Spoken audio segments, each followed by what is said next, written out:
নদী তীরে আটক করা হয়েছে ভারত থেকে অবৈধ পথে আনা নানা রকম ভোগ্যপণ্য। তবে পণ্য ফেলে পালিয়ে গেছে চোরাকারবারিরা।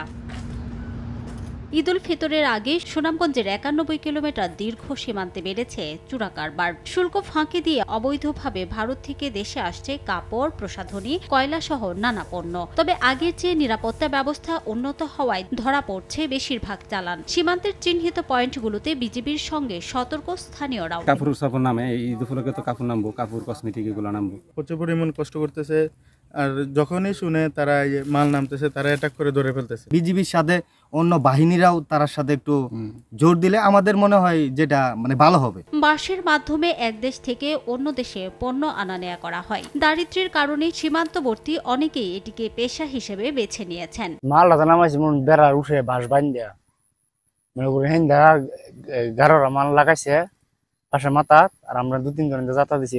বড় বড় কারবারিরা যারা ব্যবসায়ী করে আর গরিবরা তো বোঝাই পেতেছে। বিজিবি বলছে সীমান্তে সুরক্ষা ও চোরাচালান রোধে আগের চেয়ে বাড়ানো হয়েছে নিরাপত্তা ব্যবস্থা। গোয়েন্দা তৎপরতা, নজরদারি এবং আমাদের টহল কার্যক্রম আমরা অনেকাংশে বৃদ্ধি করেছি।